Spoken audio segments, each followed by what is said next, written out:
I do think we have to talk about this. So new product protocol created for HEX, HEX Flex from Power City.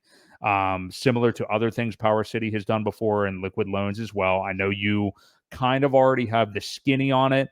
And some people may be hearing like, I saw some tweets earlier like, hey, this is finally fixed HEX, or like an upgrade to HEX that, has, made it worthwhile again or whatever. And we did see HEX actually pump pretty decent relative to the rest of the ecosystem over the last few hours. Yeah, it's up 12%. In the last day, everything else is down slightly. So yeah, explain what Flex is on Power City and what it does for HEX, if you will. And I know there's a lot of stuff out there, like people talk about like Communis and how, it incentivizes long-term staking and Hedron and Icosa and stuff. But Flex, I think, is a little bit different. I'll let you have the floor on this. Yeah, so essentially what it is, it's the same thing as Liquid Loans and Earn. It's the same protocol, and each one of those coins allows you to borrow. It's a lending protocol that borrows one coin and offers a stable coin in return that is always worth $1 worth of that particular coin.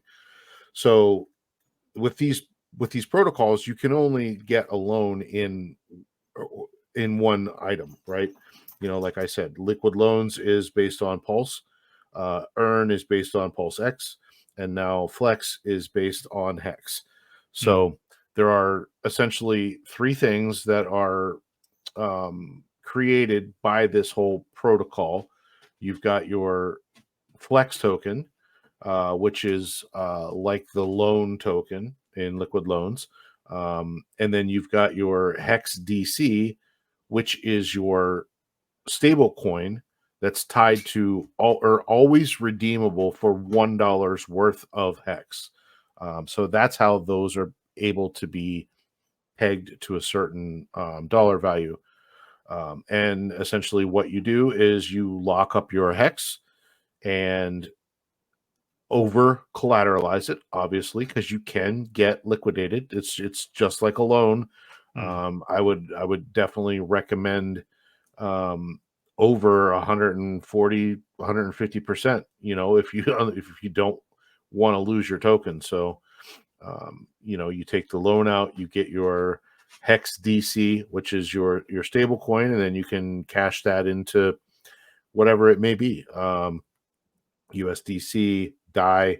I'm sure there will be a pairing for that, a liquidity pairing for those, to where you can get dollars for that, and then you just repay back your loan. So there is a little bit of a fee. It's zero interest though. The loan is zero interest.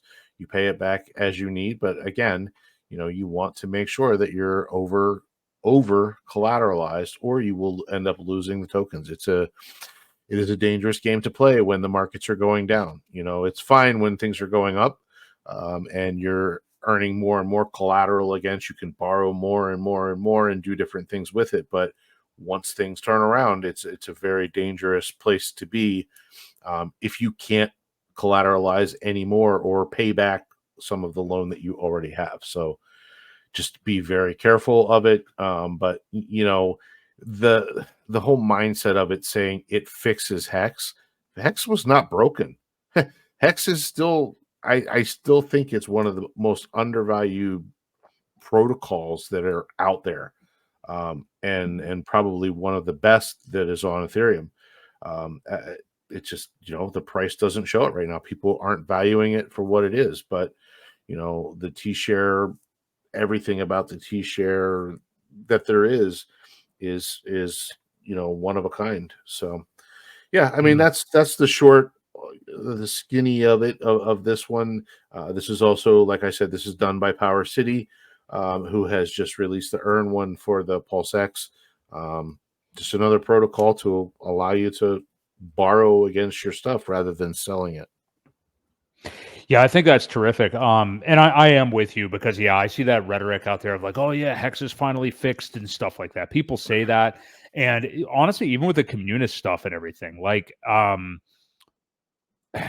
know some people may not like this opinion. I know Salmi talks about it sometime, but like all these other things being built for Hex to like incentivize staking and stuff. It's like, well, why isn't it just valuable to begin with? Like if you're getting paid out in the yield, and it's cool that other things are out there. Like, oh yeah, this rewards long-term staking behavior. This rewards this or this rewards that. And that's cool, but it would be nice if it like didn't need all those things. You know what I mean? It doesn't. And I'm not right. And I'm not saying that it needs flex necessarily either. Yeah, I'm with you. And I'm still with you. I mean, yeah, I think it's like the best smart contract that has been built on Ethereum and still is the best way to earn yield if you want to lock up long term like that. I mean, I think it is great, and people just need to come back and realize it again. And will the market do that? You know, and again, like Crypto Coffee was talking the other day. I mean, like maybe the goalposts have been moved or whatever. People like the price expectations are a little bit different now or whatever. But if you're earning the crazy kind of yield that is available in Hex on either chain, do you think total combined Hex will be even $1 one day? If you have any kind of substantial amount of money in it and any kind of long-term stakes, I mean, like you would likely do pretty well at that point. Yeah. I know it's not for everybody. I'm not condoning staking. You do whatever you want. I don't care what anybody does. That's totally up to you. Some people like, even if it's a portion of your portfolio that's like, you know what, I'm going to put this stack into Hex on Pulse chain. I'm going to stake it out, X number of years, and that'll be that bag. Almost like, I don't want to call it lottery ticket, but just have a portion of your portfolio dedicated to that if you don't want to do it the whole way, And we know there are people out there that did it the whole way, all huge long stakes, and they aren't necessarily happy at the moment. But that's why you got to do a ladder and do other things. I mean, I think you have to differentiate stuff. Yeah. There's a lot of people in the market that aren't happy right now. It's not just Hexicans, it's across the board. So yeah.